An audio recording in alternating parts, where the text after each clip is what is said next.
Hey guys, and welcome to another very exciting video. Do you think that you can shoot professional grade video on your mobile phone? What's the video quality difference between a compact camera and a DSLR, and why on earth would anyone pay over $100,000 for a cinema camera? Let's talk about all of that and so much more in this video.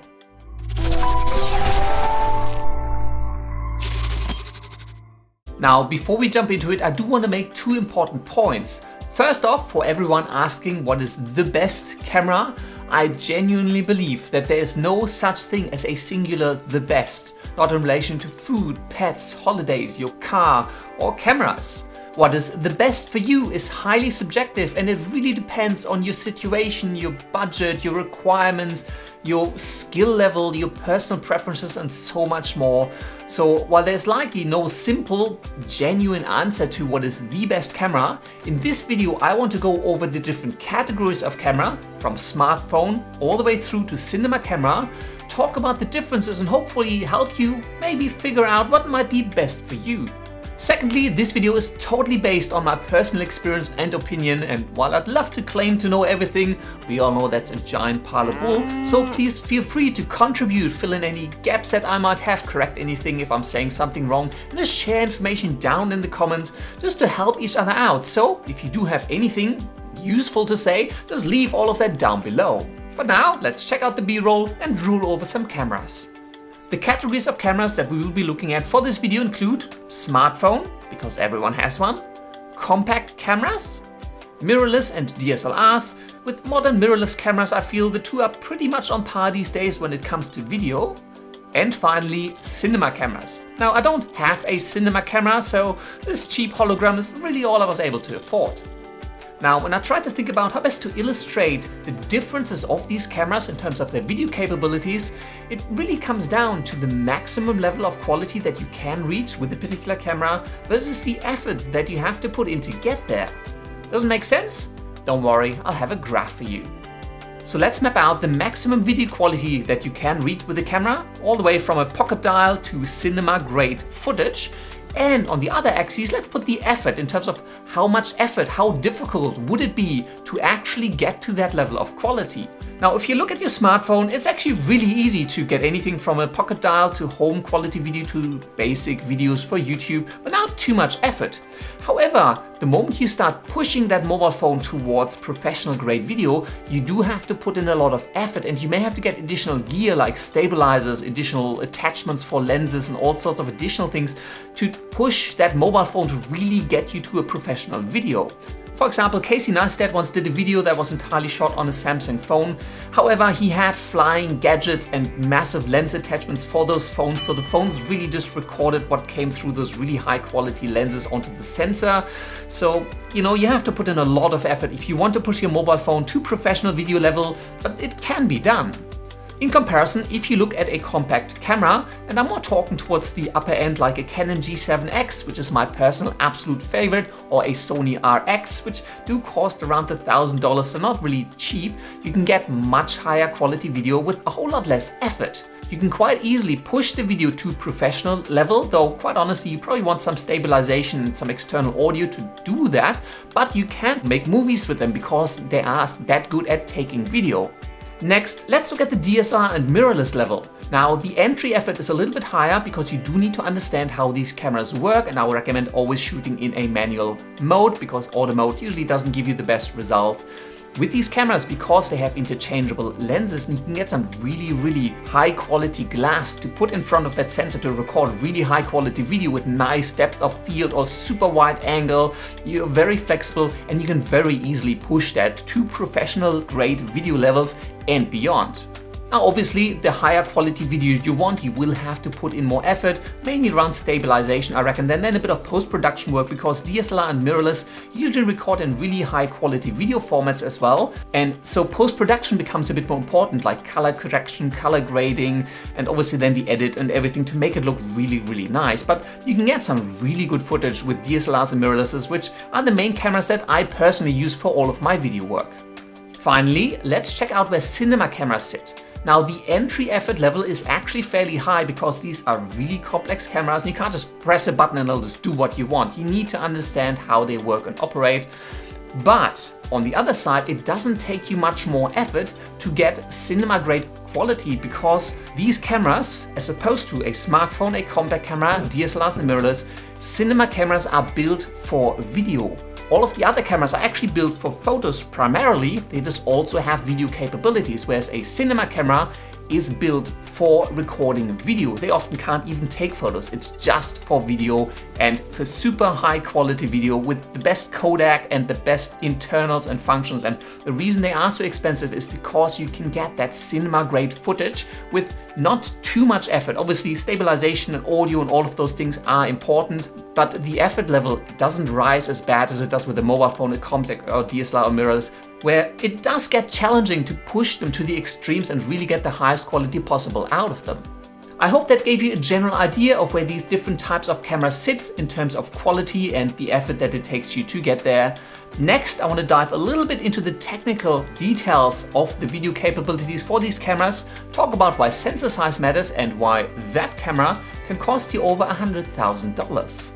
For that, I put together a different graphic. At the top, let's line up the different categories of cameras, and let's talk about a few important details for what differs with these cameras in terms of video capabilities.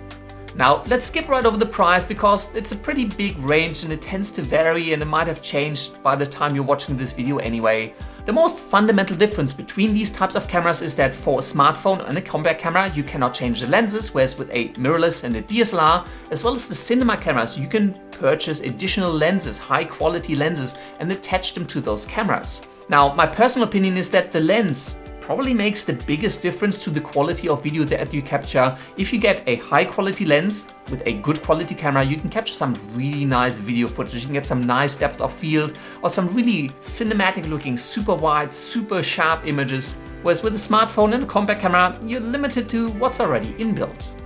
Next, let's talk about size. Sensor size. Now, the sensor of your camera is essentially the element that sits behind your lens where the image is actually captured.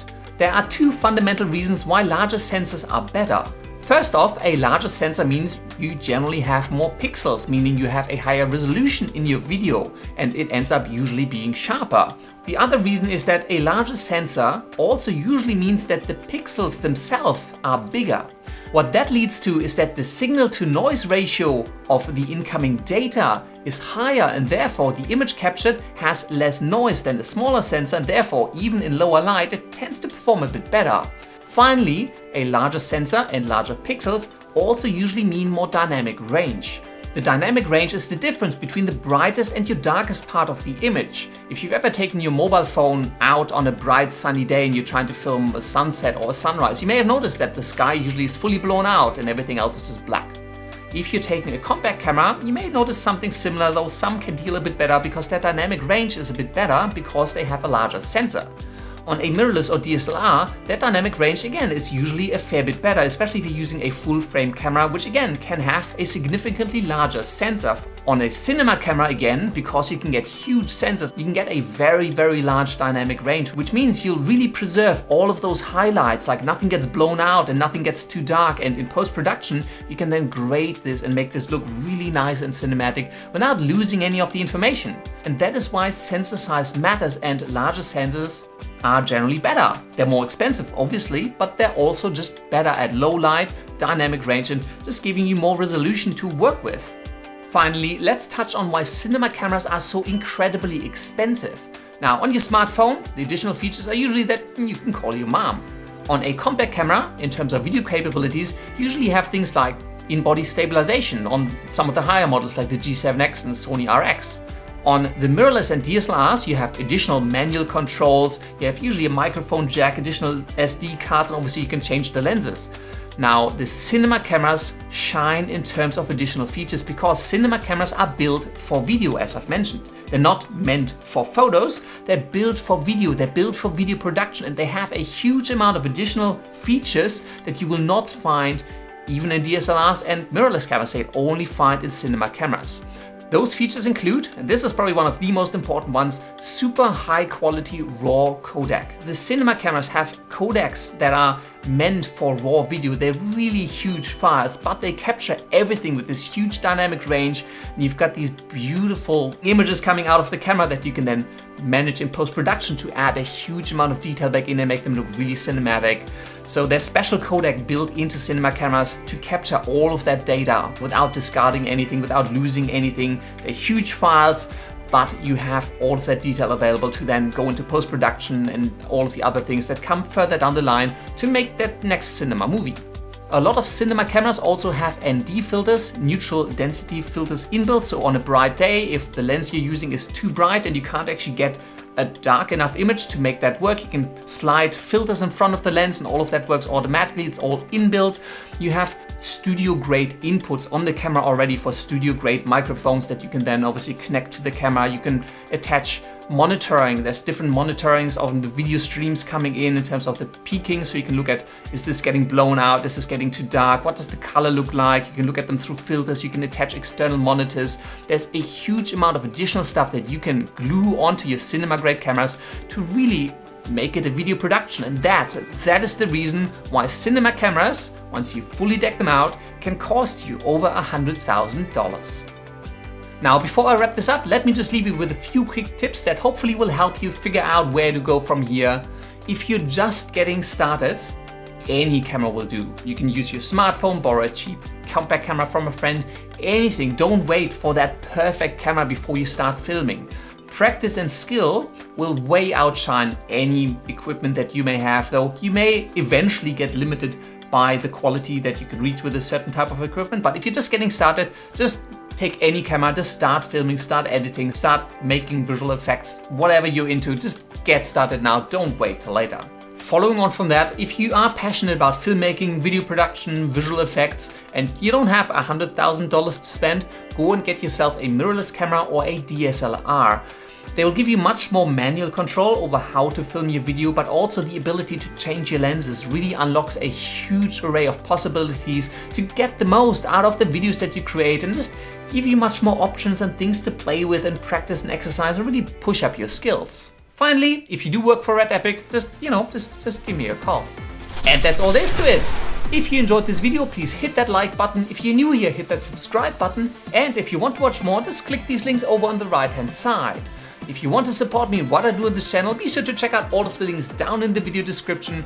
And as always, thank you very much for watching, and until next time, I will see you later.